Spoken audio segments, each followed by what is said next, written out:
Doy tantas gracias al Señor porque el Señor apareció ni un minuto antes ni un minuto después, sino que en el momento preciso Él quiso aparecerse en mi vida y mostrarse a mí y humillarme para luego levantar un hombre nuevo.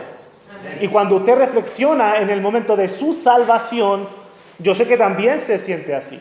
Cuando usted mira atrás y dice, wow, qué bueno que el Señor no me permitió seguir cayendo, sino que Él puso su mano y me atrajo hacia su corazón. Entonces, es hermoso cuando miramos lo que el Señor nos ha permitido recorrer junto a Él.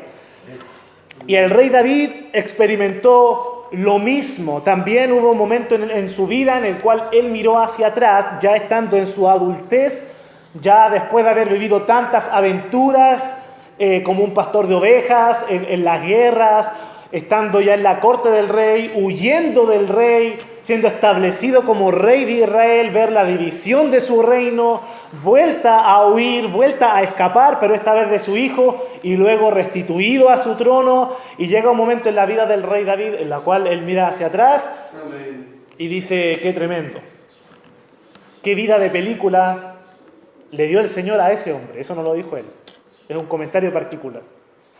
Pero uno mira hacia atrás y se da cuenta de todo lo que el Señor ha hecho y de cómo el Señor nos ha guiado, cómo el Señor nos ha acompañado. Y en esa reflexión el rey David escribe el capítulo, o más bien escribe un discurso. Y ese discurso ha sido registrado y ha sido incluido en el libro de los Salmos, en el capítulo 18. Y también encontramos este discurso o esta gran y profunda reflexión del rey David en 2 de Samuel capítulo 22. También está ahí. Entonces, usted puede leer ambos y va a encontrarse básicamente con el mismo discurso y la misma reflexión del rey David. Pero en esta oportunidad voy a centrarme en el libro de los Salmos, ya que es este el libro que estoy compartiendo con ustedes cada jueves. Y el versículo 30 dice lo siguiente. Esta es una reflexión o un extracto de la reflexión del rey David. Dice el versículo 30. En cuanto a Dios, perfecto es su camino, y acrisolada la palabra de Jehová. Escudo es a todos los que en él esperan. Amén. Qué hermoso texto, qué hermoso pasaje. Amén. Este es uno de los pocos versículos que encontramos en las Escrituras, o más bien, que encontramos en los libros poéticos, que consta de 3 versos. Por lo general son 2, este tiene 3. El primero dice, en cuanto a Dios, perfecto es su camino. El segundo dice, y acrisolada la palabra de Jehová. Y el tercer verso dice, escudo es a todos los que en él esperan. O sea, este versículo está compuesto de 3 renglones que escribe el rey David. Y es muy fácil este versículo de observar y de darnos cuenta cuál es la intención del autor cuando escribe lo siguiente. Él escribe primeramente hablando acerca del testimonio de Dios.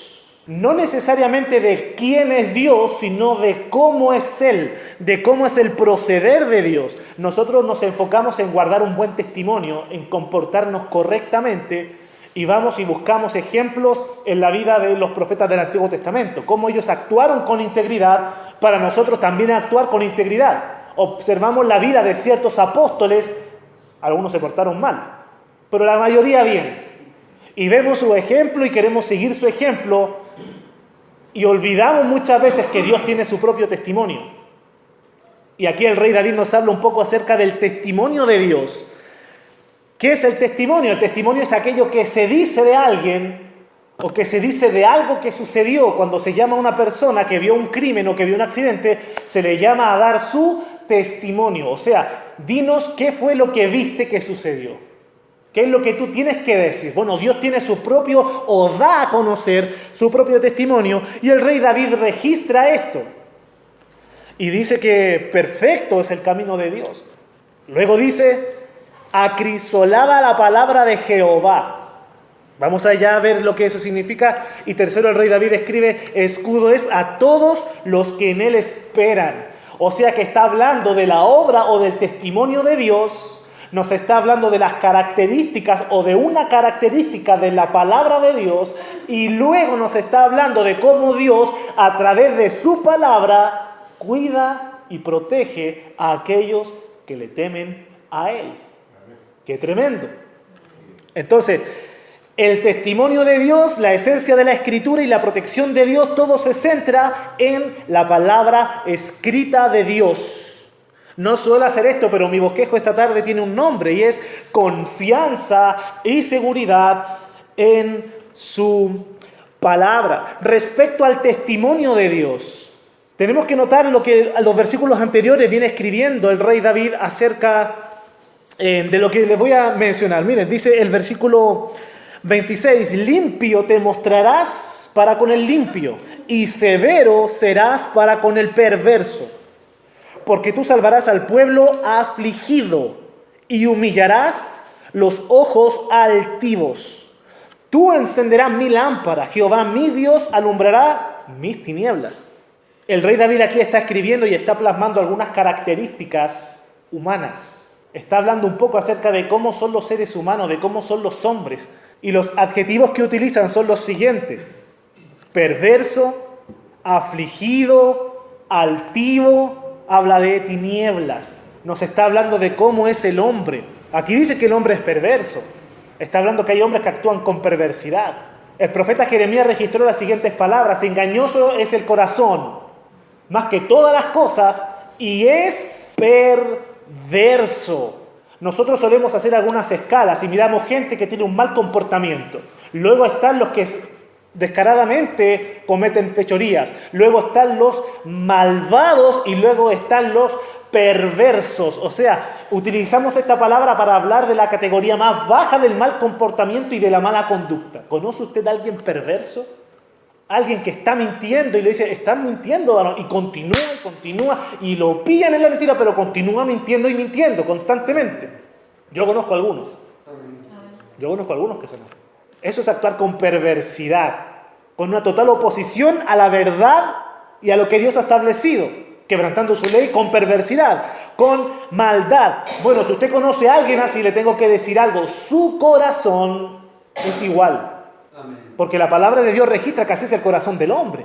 Entonces tenemos que tener cuidado con eso. Sabemos que nuestro peor enemigo está dentro de nosotros y es nuestro corazón, nuestro ser interior. Aquel que constantemente se rebela en contra de la voluntad de Dios. También el salmista nos habla de otra característica humana y nos habla de la aflicción. Dice, tú salvarás al pueblo afligido. ¿Por qué el ser humano experimenta aflicción? ¿Por qué nosotros tenemos que experimentar el sufrimiento? ¿Por qué experimentamos la enfermedad? ¿Por qué experimentamos el fracaso? Todo tiene una raíz en común. Y si nosotros hacemos una seguidilla hacia atrás, nos vamos a encontrar con un triste momento en el cual el hombre decidió desobedecer a Dios, hacer su voluntad y tuvo que contemplar la entrada del pecado al mundo. Y si observamos y buscamos la razón de por qué tenemos que sufrir, por qué nos afligimos, por qué lloramos, la raíz va a estar ahí, es el pecado. El Salmo capítulo 38, versículo 18, que así como el Salmo 32 es un salmo de contrición o de sufrimiento, dice el versículo 18, por tanto confesaré mi maldad y me contristaré por mi pecado. ¿Por qué Dios ha de salvar a un pueblo afligido por causa del pecado del pueblo? Qué hermoso es Dios que se presenta a nuestra vida como el Salvador. En tiempos modernos podríamos decir como el superhéroe celestial, que cuando nosotros por nuestra propia voluntad decidimos pecar, nos caemos, comemos polvo, pero Dios viene y estando en nuestra aflicción, Él nos recoge, Él nos sustenta, limpia nuestras vestiduras, nos abraza, así como yo hago con mi hija, la levanto, sacudo su ropita, le doy un abrazo, un beso, le tomo de su mano y sigamos caminando. Así es Dios con el pueblo afligido. El salmista también nos habla de otra característica humana, dice, y humillarás los ojos altivos, o sea, aquellos que miran desde arriba hacia abajo. Rápidamente voy a citar un pasaje que está en el libro de Proverbios. Esto nos va a hacer pensar en lo que vemos cada día. Dice del versículo 11 al 14, hay generación que maldice a su padre y a su madre no bendice. Hay generación limpia en su propia opinión, si bien no se ha limpiado de su inmundicia. Hay generación cuyos ojos son altivos y cuyos párpados están levantados en alto.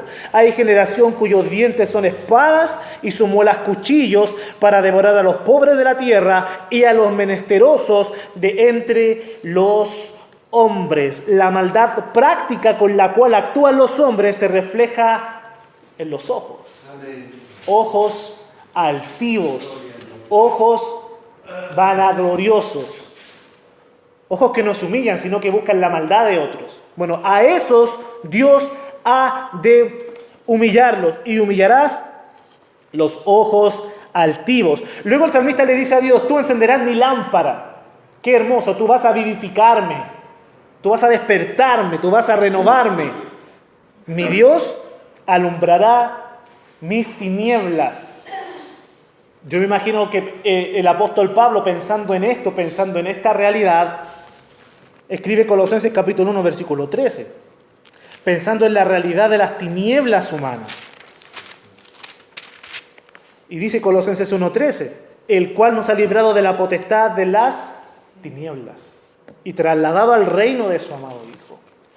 Cuando hablamos de tinieblas, obviamente en este contexto hablamos de una barrera que impide ver más allá. Dice Primero de Reyes capítulo 8 que Dios habita en tinieblas. ¿Qué significa esto? Significa que no es fácil contemplar la realidad o la persona esencial de Dios. Dios tiene que mostrarse al hombre. Por eso dice la Escritura que Dios habita en tinieblas, porque no es fácil contemplar la gloria de Dios de forma visible. Tiene que ser un acto voluntario de Dios mostrarse al hombre. Pero cuando habla aquí de tinieblas, refiriéndose al hombre, habla del pecado que oscurece la vista. El pecado no nos deja ver más allá.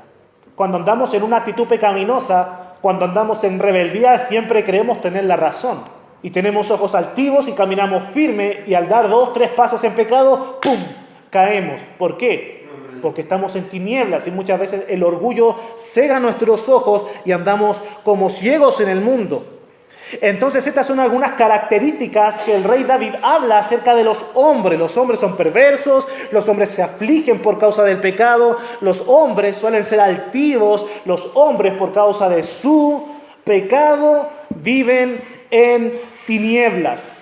Y esa es la realidad del hombre, esa es la realidad humana. Así ha sido desde tiempos de Adán y Eva después de la caída, así fue en tiempo del rey David, así es en nuestros tiempos. Y esa va a ser la realidad del hombre siempre, hasta que Dios se manifieste y produzca un nuevo nacimiento, un cambio de corazón.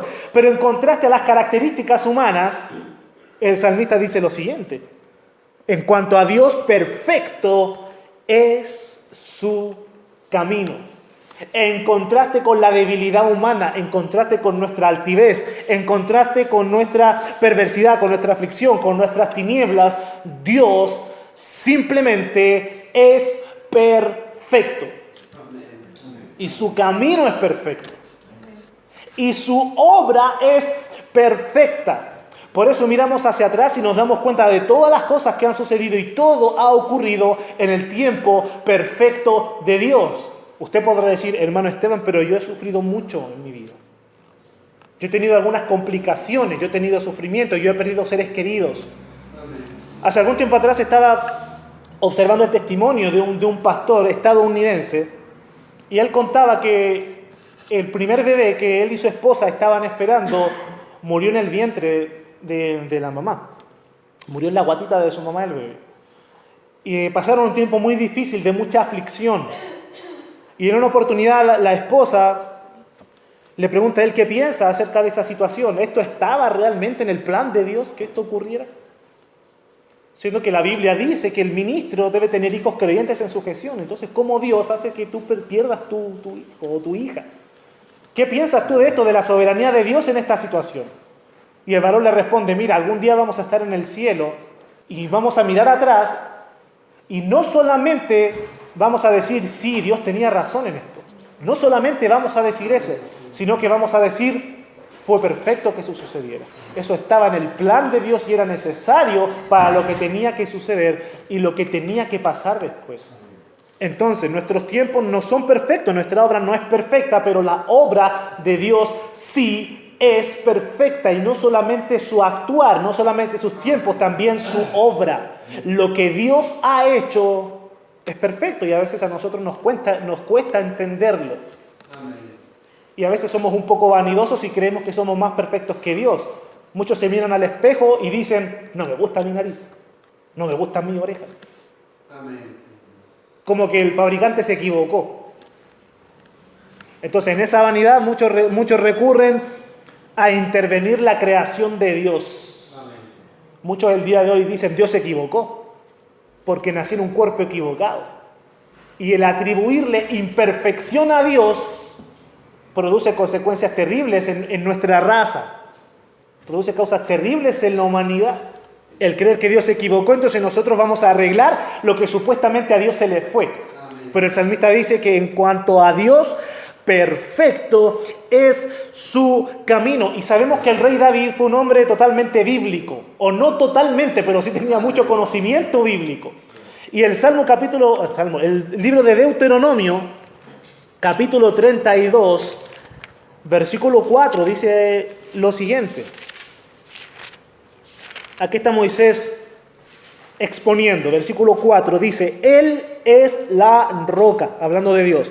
Él es la roca, cuya obra es perfecta, porque todos sus caminos son rectitud, Dios de verdad, y sin ninguna iniquidad en él. Es justo y recto. ¡Qué hermoso! Todos los caminos de Dios son rectitud. Él es un Dios de verdad. No solamente porque es real, sino porque Él dice la verdad. Porque Dios no miente, porque Dios es veraz, porque Él es confiable. Amén. Si Él ha plasmado sus promesas en su palabra, tenga por seguro que Él las va a cumplir. Dios de verdad y sin ninguna iniquidad en Él. El hombre es infiel, pero Dios es fiel. Amén. El hombre se equivoca, pero Dios no se equivoca. El hombre es irresponsable y llega tarde. Nadie dice nada. Pero Dios nunca llega tarde. Él siempre llega a tiempo, Él nunca falla. Y ese es nuestro Dios. Aquel Dios que es la roca, cuya obra es perfecta. Y ahí mismo el Salmo capítulo 18, el versículo siguiente, el 31, dice: porque ¿quién es Dios sino solo Jehová? ¿Y qué roca hay fuera de nuestro Dios? La obra de Dios es perfecta. Su tiempo es perfecto, su creación es perfecta, su plan es perfecto, su soberanía es perfecta, por tanto podemos aferrarnos a Él.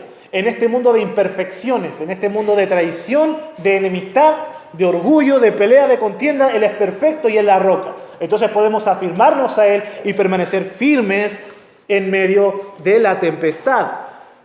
Luego el salmista dice: y acrisolaba la palabra de Jehová.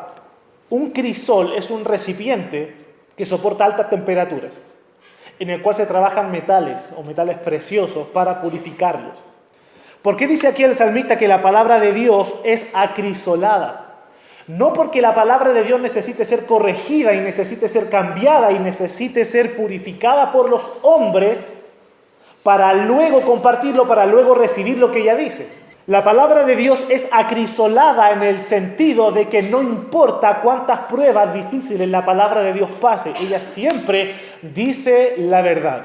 ¿Por qué? Porque ella es la palabra de Dios. Y no voy a explicar eso porque ya lo hemos visto antes. Pero no importa cuántas pruebas la palabra de Dios pase, ella siempre es veraz y ella siempre es fiel. No importa lo que la ciencia esté diciendo el día de hoy en contra de la palabra. Yo le aseguro que de aquí a 30 años esos argumentos van a caer y van a salir otros nuevos. Por eso para mí es tan sorprendente, y hago un paréntesis, esto se lo compartí a los chicos de la escuela dominical el domingo, es sorprendente ver cristianos que no aceptan todo lo que está en la Biblia, sino que toman filosofías o creencias del mundo y tratan de hacer una ensalada de filosofía del mundo y palabra de Dios y reciben ambas, como que ambas son la verdad absoluta. Entonces tenemos personas que dicen: yo creo en todo lo que dice la Biblia, menos en Génesis capítulo 1, la creación. Yo creo en la evolución. Y algunos dicen eso. Yo creo que Dios coordinó la evolución. Y yo le decía eso a los chicos, pero eso es imposible. Bueno, ¿por qué es imposible? Y esto creo que ya se los he mencionado antes. Pero es imposible creer tanto en la creación como en la evolución, porque si yo no creo en la creación, no puedo creer en Adán. Si no creo en Adán, no puedo creer en Jesús, porque en la genealogía del Señor Jesucristo, en el libro de Lucas, aparece Adán. Entonces no puedo mezclar la verdad de Dios con la supuesta verdad del mundo. No puedo. Yo procuro ser una persona lista, una persona que sabe pensar, porque lo hace conforme a la palabra de Dios, y procuro aferrarme a lo que la palabra de Dios dice. Hay cosas que yo no puedo explicar, hay cosas que yo no puedo comprender, pero las creo porque están acá. Entonces, mucho cuidado, hermano, si usted dice, no puedo entender esto, así que no lo voy a creer, porque si usted se comporta de ese modo, va a terminar en los testigos de Jehová. Ellos no pueden explicar la Trinidad, entonces no la creen.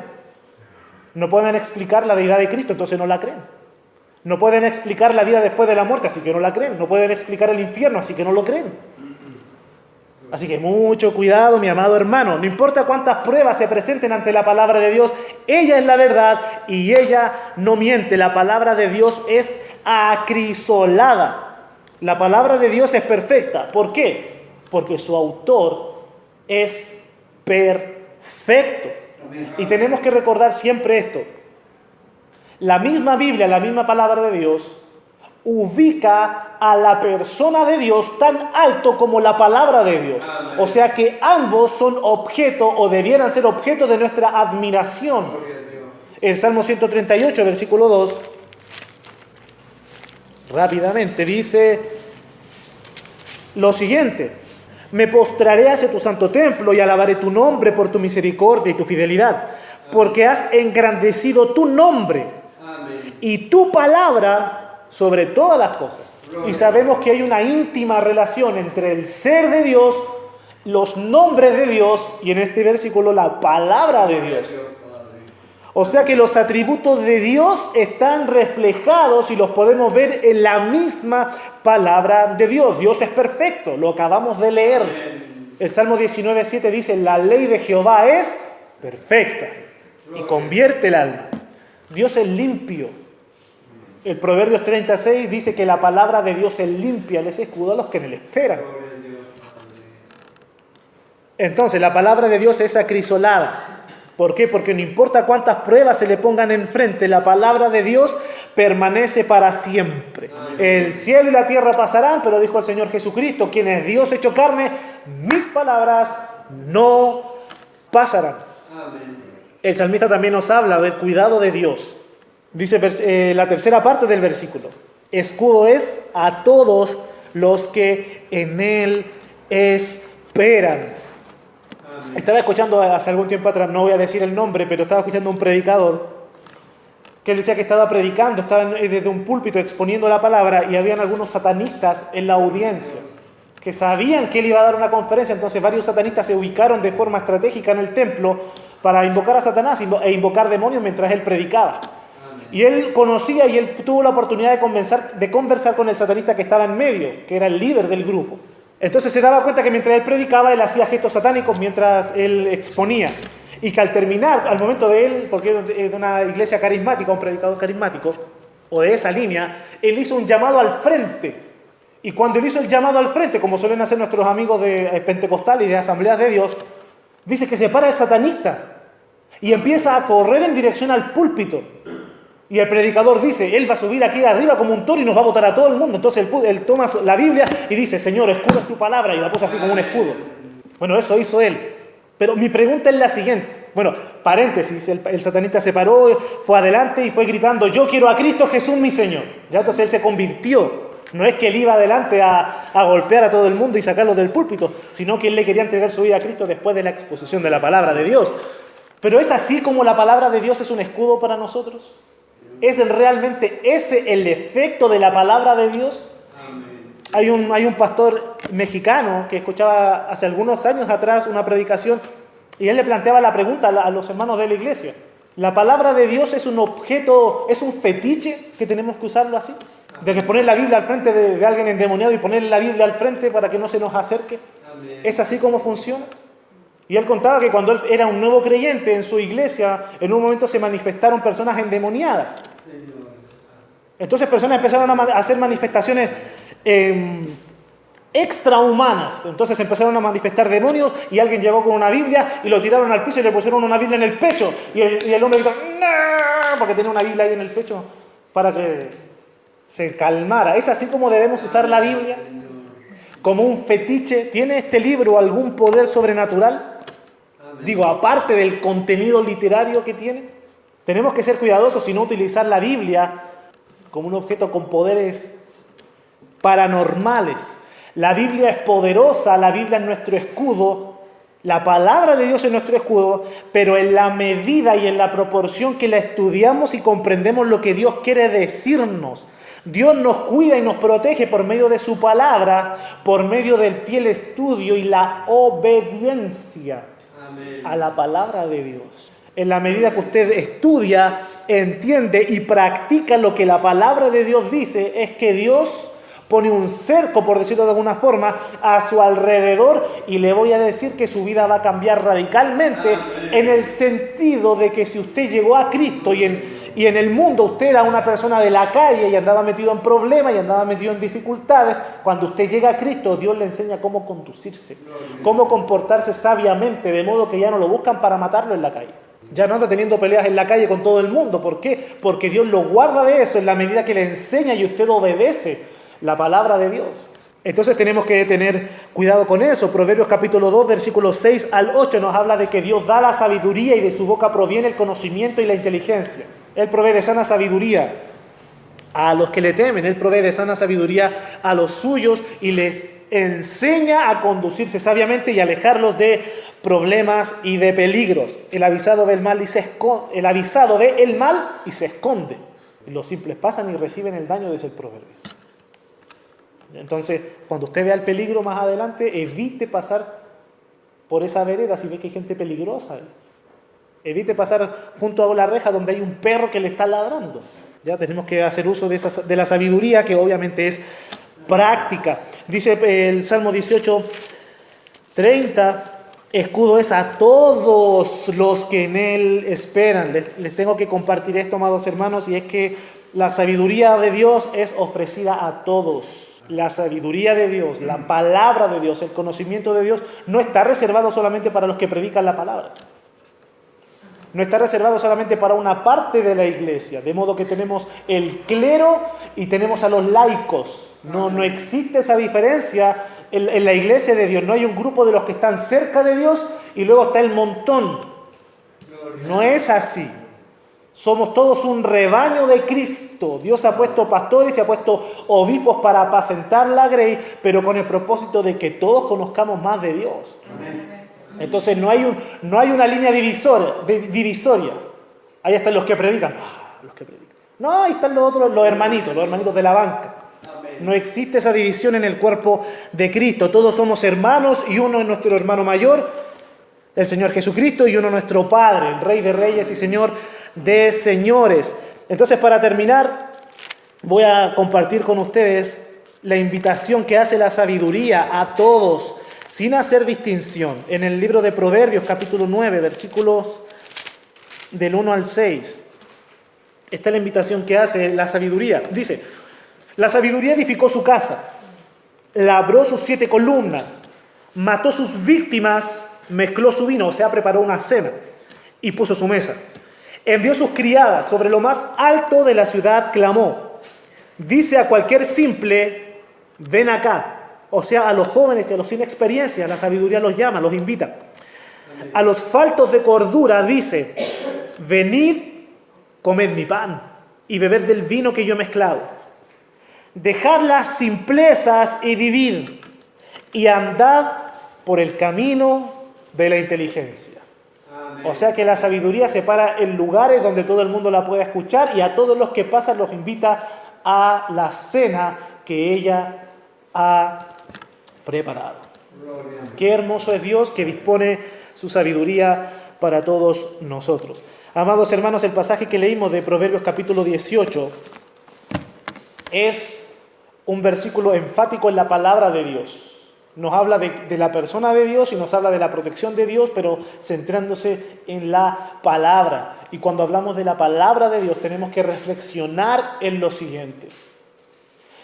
El hecho de que Dios nos haya dado su palabra es tan similar y es casi idéntico al hecho de que Dios nos ha dado al Señor Jesucristo. Amén. Tener la palabra de Dios atesorada en el corazón es tan similar a tener a Cristo viviendo dentro de uno. ¿Por qué? Porque Dios ha hablado su palabra. Amén. Y el Señor Jesucristo es el verbo, el Señor Jesucristo es la palabra. La palabra de Dios nos da revelación y nos muestra quién es Dios. La palabra nos da testimonio de Dios. Y el Señor Jesucristo vino a mostrarnos a Dios Padre. Amén. La palabra de Dios nos habla de las características y de las cualidades de Dios, el Señor Jesucristo, y en Él habita corporalmente toda la plenitud de la deidad, todas las cualidades y propiedades divinas. Por medio de la palabra, Dios cuida a los que le temen, y el Señor Jesucristo dijo: yo estoy con vosotros todos los días hasta el fin del mundo. Amados hermanos, la misma palabra de Dios viene siendo un tipo o una figura del Señor Jesucristo. Amén. Entonces tenemos que mirarle a Él. Cuando vamos a las Escrituras, miremos a Cristo. Cuando nos sintamos contentos y agradecidos de Dios por darnos su palabra, démosle gracias por darnos a Cristo.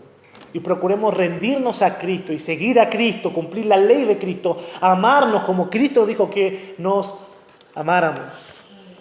Y proclamar su nombre y glorificarle, porque Él es digno de toda adoración y de toda alabanza. Amén. Le invito a cerrar sus ojitos para que oremos en esta tarde.